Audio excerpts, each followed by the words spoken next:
If you felt like USC's offensive line had issues this season, you're probably not going to like what Lincoln Riley had to say after Tuesday's football practice.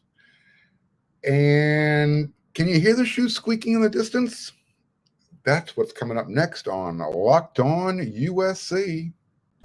You are Locked On Trojans, your daily podcast on the USC Trojans, part of the Locked On Podcast Network, your team every day.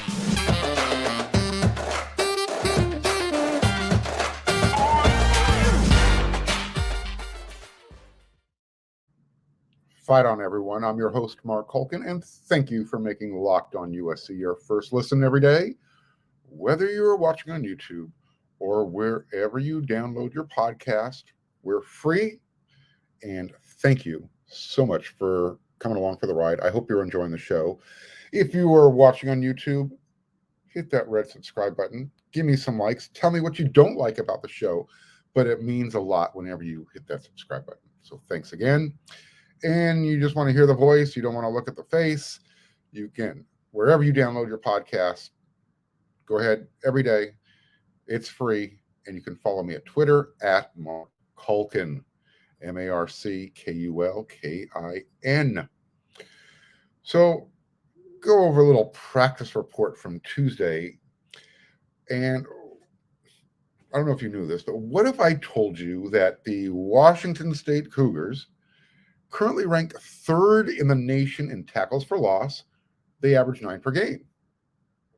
Okay, that's going to get the job done, right? USC, they're tied for 20th.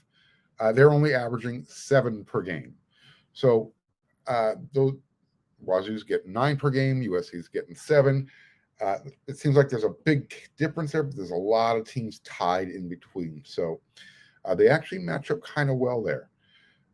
Wazoo is 7th in the nation in sacks. USC is tied for 5th. What the Trojans do a lot better on defense than what Wazoo does is with the turnover margin. As I'm sure every Trojan fan knows, USC leads the country, plus 14 in that category. They finally turned the ball over for the first time last week. So again, USC, number 1 in the country, plus 14 in takeaway margin. Wazoo, number 115 in the country, minus 4. They've turned it over 12 times. That's a recipe for disaster against this USC team. And maybe that's why the point spread started off USC minus 11.5, I believe. You can head on over to BetOnline and check that out. USC's defensive lineman, Nick Figueroa, he had a sack, almost had 2 last week.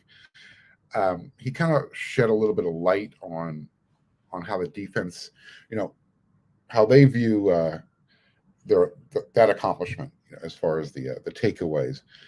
We've talked about it, I don't know how many times on the show, but it's been a point of emphasis with the team, and it's showing up on the field. So Nick Figueroa had this to say: 3 and out, takeaway, that's our mindset.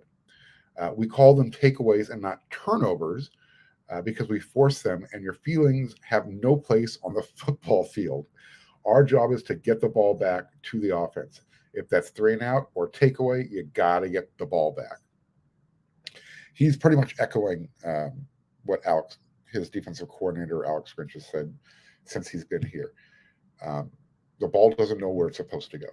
So go take it. And if Nick Figueroa is one of the guys who has that mindset, eventually everybody on that defense is going to have that mindset, because he's one of those guys who will help drive the message home. On that note, with the turnovers and the takeaways, and USC being a plus 14 and Washington State not being nearly as good, the Wazoo quarterback, Cameron Ward, we talked about it on the Inside the Trojan Huddle podcast that I do weekly over there on wearesc.com. He's a very elusive, he can create very dynamic quarterback. However, he will turn it over when he's under pressure. I believe he already has 7 interceptions on the year through 5 games. And many of you probably watched that their one loss this year came against Oregon at home. You watched that game? I did too. You hate to put the blame on a player, but he essentially gave that game away. Washington State had that game won. And if it wasn't for a late, and it was a bad pick six because he was just trying to do too much, there's a good chance Washington State is undefeated. Oregon has 2 losses, and Washington State comes into this matchup ranked. Right now, they're just on the outside looking in. They're still in the receiving votes category at number 26. So, yeah, they are definitely looking forward to this game in LA. We'll see how they do. I personally think this is because of the Cougars' propensity to turn the ball over and USC's ability to take it away. This could be a nightmare for Washington State if they can't protect the ball. Riley talked to the media, talked to the press after practice Tuesday, and he says he loves what they do on defense because it's very similar to what USC does. They do a lot like what our defense does. They're aggressive up front. They move enough to cause you problems. Their linebackers are also very active. Safeties are active. They fly around and cause a lot of havoc and do a really nice job of it. So you've got to be on your game assignment wise. Your mistakes are going to be tackles for losses against these guys, end quote. So when you hear those types of words coming from your head coach, you're probably thinking, okay, our offensive line is a little banged up. We had a backup in there for Justin Dietrich last week. You're probably thinking, well, how healthy is USC's offensive line going to be this coming Saturday? Well, Lincoln addressed that elephant in the room. As you know, Justin Dietrich did not play last week. They held him out. Gino Quinones checked in, played more than adequately. As far as Justin is concerned, Lincoln said, quote, he's better. It was good. We were able to hold him against ASU. Where does that leave us? We'll see. We'll keep evaluating him throughout the week. We're trying to be smart. Obviously, we would love for him to be able to play, but then the flip side of it is we've got a lot of season left. And you've got to be smart with him. Obviously, if he's not out there, it's not just he didn't break a toenail. So again, Lincoln is being very evasive with the actual injury. Like many of you, most of you who were at the game, you saw it on TV. Justin's got something attached to the back of his leg. For any of you who played doctor or stayed at a Holiday Inn, figure it out. Starts at the butt, goes all the way down, taped to his calf. It's a big muscle back there. Jonah Monheit, we spoke to him after practice, and because he played the entire game at right tackle, Gino was at right guard, he got to be real familiar with how Gino played. And this is what Jonah had to say. And Jonah's a very intelligent. When Jonah's done playing football, I think he's going to make a fantastic coach. Just very cerebral. He had this to say about Gino's performance. I was proud of how he prepared all week. I thought he fought. I thought he held his own for the most part. He got a little banged up, which didn't help him, but I was proud of how he fought, end quote. So that's good to know. If Gino is needed again on Saturday against Washington State, he now has a game under his belt. He'll have some more confidence to build on, and his teammates also are going to have confidence in him because they've seen him do it, and they'll be there to help pick him up in case he is still banged up. And again, we're almost at the halfway point. So guys are going to be dinged up. They're going to be hurt. It's just not Justin. He might be the one who's the most severe, but I don't know of anybody on that offensive line who isn't carrying some sort of Band-Aid in his wallet right now, so to speak. Clay McGuire, offensive line coach at Wazoo, he was one of the personally, and a lot of you, I'm sure, felt the same way. We're hoping that maybe he would have stuck around on this staff, because in the year that he was at USC, that offensive line really, really improved. So his technique and his development really, it really left an impression with those guys. And anytime I've ever talked to any of the offensive linemen, on the record or even off the record, they always have something positive to say about Clay. And Lincoln Riley was just as positive about him. He said, I talked to him when I first got here, and he was not only great with some of the roster, but it was cool to see his assessment of the place. When you get into it, everybody wants to tell you what's been good and what's been bad. The reality is you appreciate everybody wanting to help, but you don't trust them because you haven't been in the foxhole with them. I've been in the foxhole with McGuire, and I know what kind of coach he is, what kind of person he is. So his assessment, not only of the roster, but living here and so much, he was very, very, very helpful, and he's a great friend, end quote. Makes you wonder why he's not on the staff, but hey, Lincoln has his reasons. Again, Clay McGuire, he's doing really well up there at Wazoo. He wasn't looking for a job. I can tell you that right now. He was never unemployed when he left USC. He was unemployed long enough to say, I'm the ex-USC coach, and I am now the new offensive line coach at Wazoo. He had that job. He had that job at the end of last year. I'll just leave it there. And now, as well, for many of the guys on this current roster, USC's roster, not only will, McGuire is going to be their second ex-offensive line coach that they're going to go up against or see on the opposite sideline. Last year, Tim Drevno, offensive line coach at UCLA, hopefully Wazoo doesn't have the same result at the Coliseum that UCLA had under Tim Drevno with that offensive line. So, again, hopefully we don't see that type of performance from Washington State. We want USC to win, of course.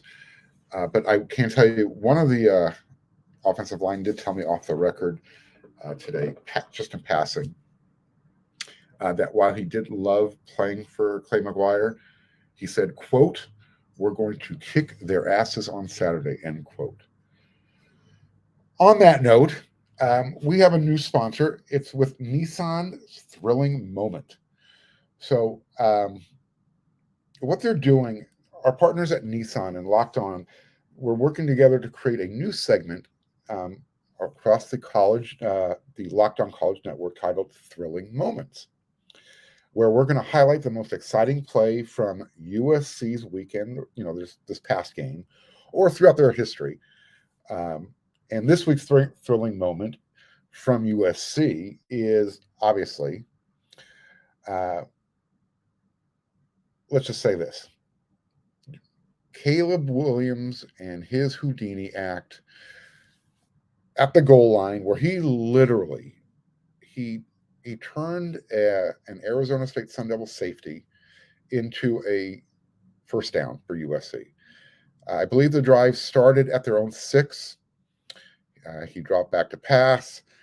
Arizona State, they brought the pressure, and before you knew it, Caleb was literally ducking. It looked like he was about to go down in the end zone. He escaped. He took a couple steps forward and did this, combination of a Patrick Mahomes, Tim Tebow jump pass.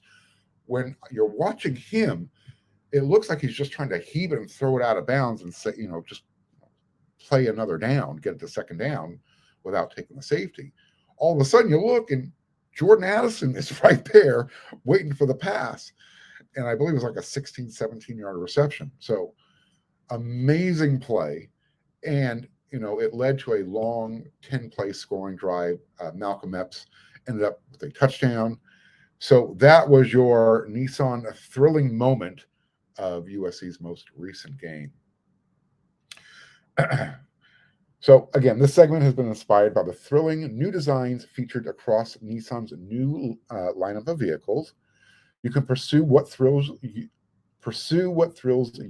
in all the new Frontier, Armada, or Pathfinder today. Available now at nissanusa.com. So yeah, we're going to bring that to whenever we do Nissan, we're going to bring you their thrilling moment. And USC, they've got a lot of those throughout their history. We'll keep bringing those to you.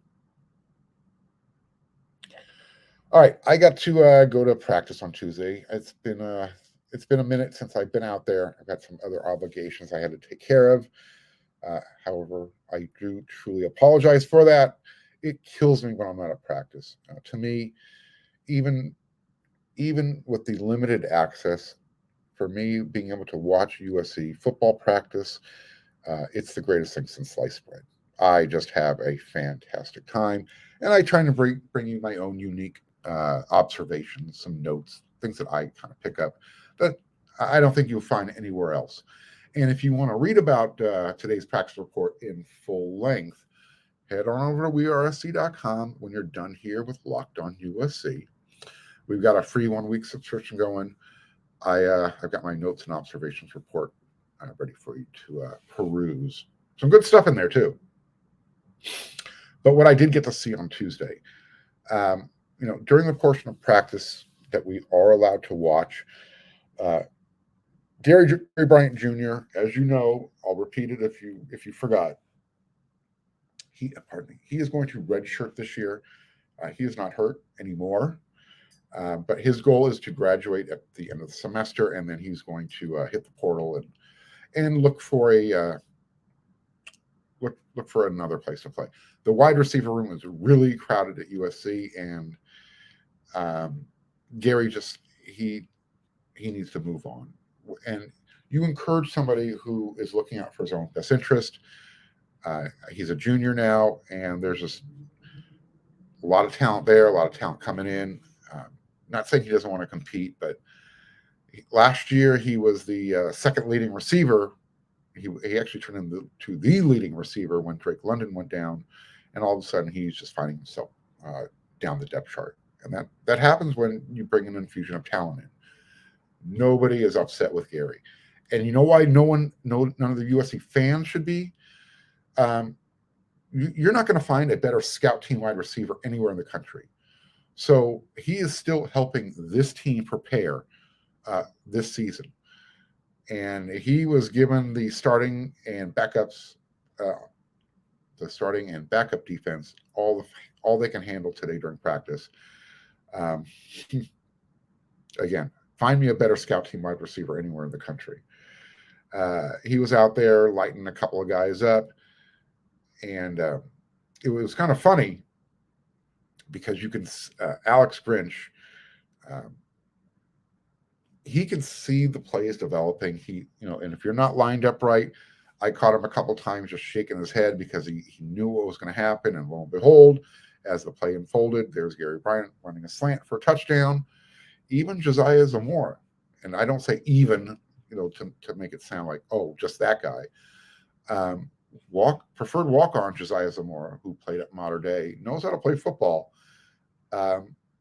He knows his assignments, and he had a couple of good plays as well. So Alex Grinch was kind of shaking his head, losing his lunch a little bit.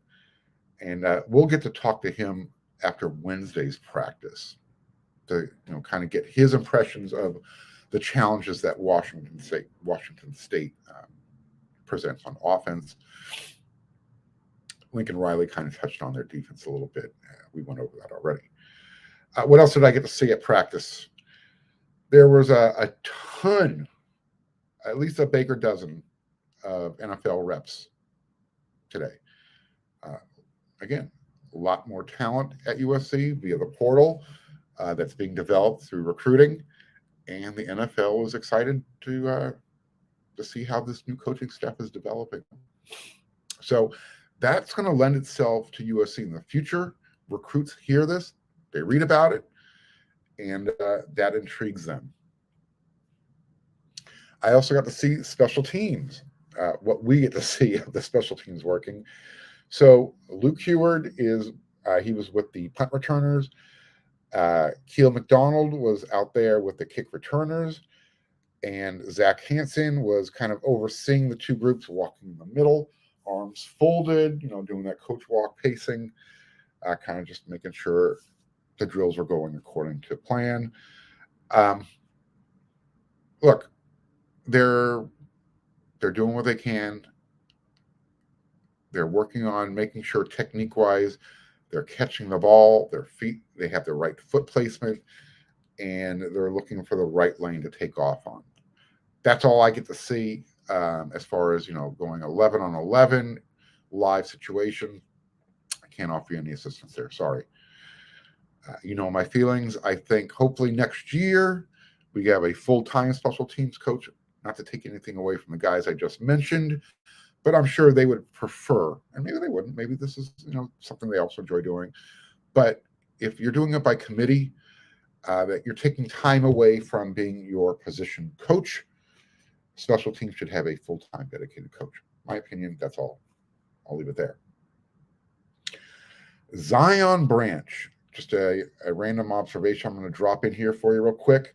He's not going to play this year, the freshman, but oh my God, he is college ready right now. Physically, I have to remind myself he's just a freshman, but at this time next year, he's going to be a sophomore, and I cannot wait to see him play. Man. This is an interesting stat, something to kind of, and this is probably going to play a significant role in how the game unfolds on Saturday. Eric McKinney dug this up.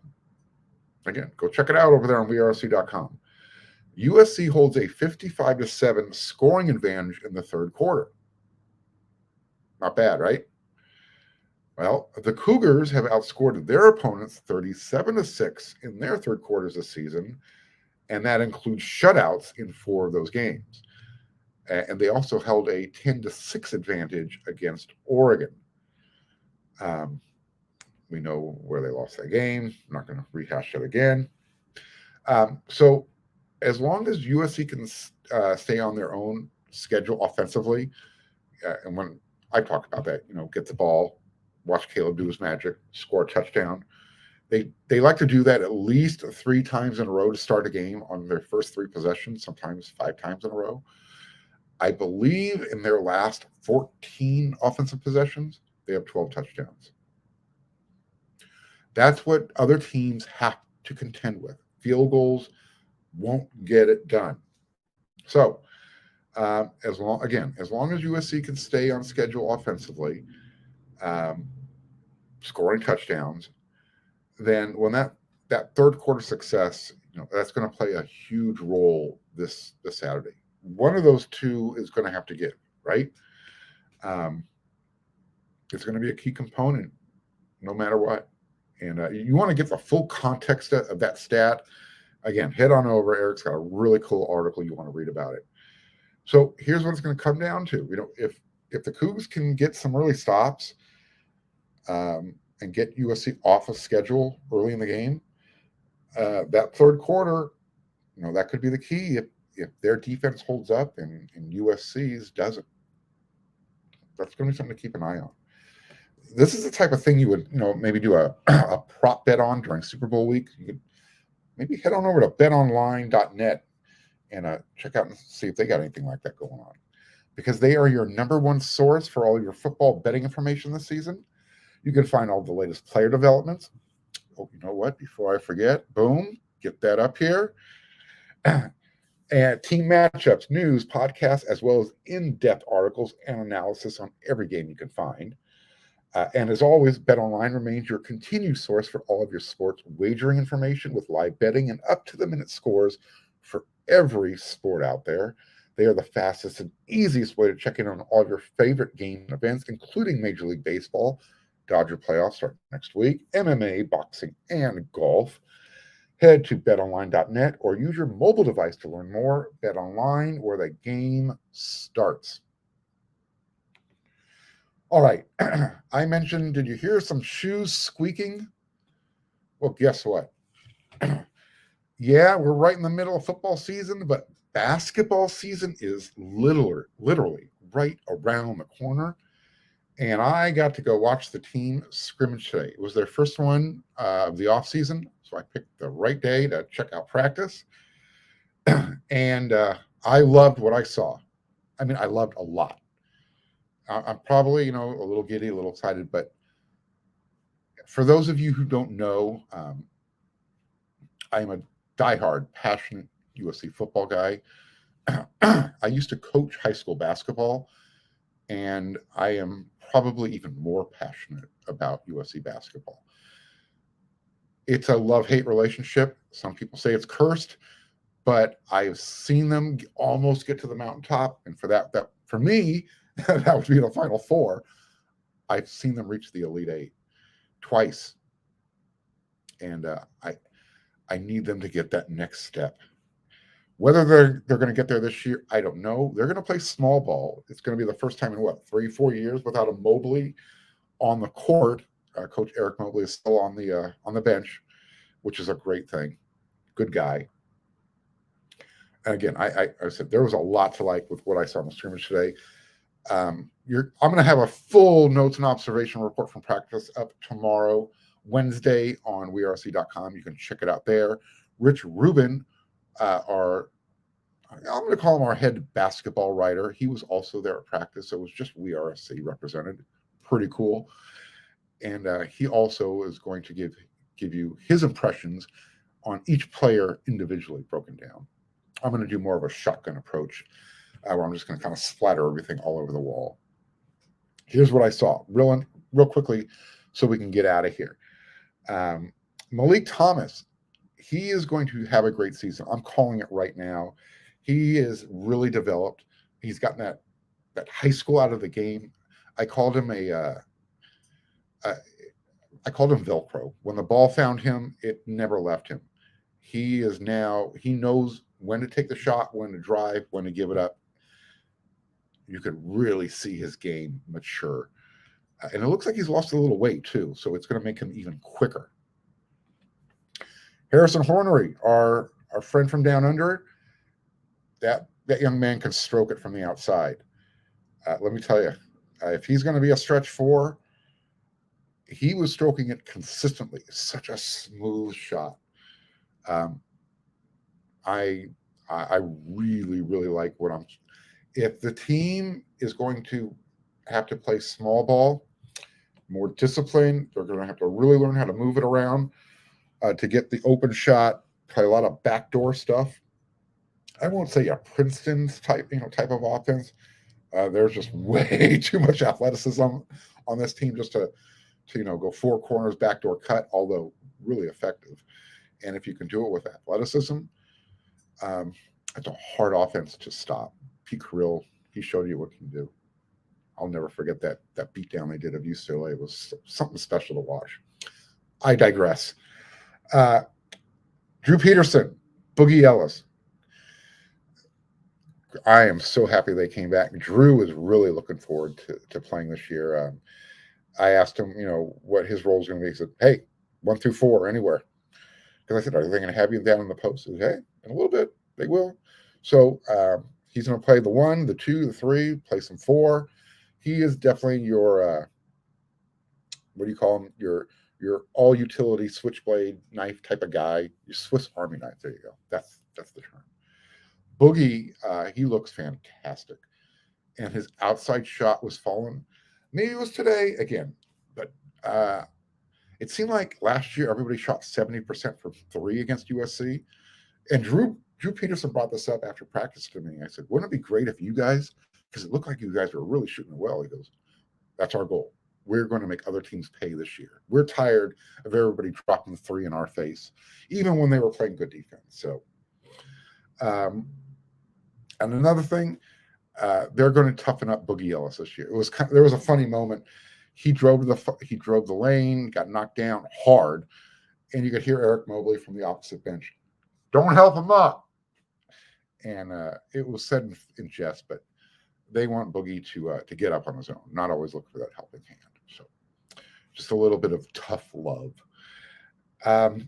It was a Team Kobe Johnson versus Team Vince Uwachukwu, the young man, let me just put it this way before I get into that.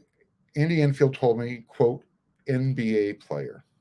We just hope that USC allows him to play. If you hadn't heard, the young man had a cardiac arrest this summer during a workout. He wasn't saying anything, he was just sitting on the bench. So he's feeling great. He's looking great. Fingers crossed that he is going to get cleared medically to play at USC because he looks the part. He is going to be very, very special. And he loves this guy. So Kobe Johnson, he was dealing, I think I saw him how he was having his foot worked on. I think it was an ankle issue. So he was on one bench. Vince was on the other, and they had a really cool little halftime, I won't call it a dust-up, but those two loved talking smack to each other. So since they couldn't play, they were the coaches on the bench. The assistant coaches were coaching. And those two were squawking back and forth with each other. It was a lot of fun to watch. So, again, there's a lot to talk about with the Hoops team. I'm already well over our 30 minutes here. Again, I can't give you everything in 30 minutes or less. So that's why when you're done here, you got to head on over to WeRSC. But I'm going to be back again with another episode tomorrow because Locked On USC comes to you 5 days a week. Again, there's a lot going on. You got football, you got basketball. So until our next episode, you know what to do and you know where to be.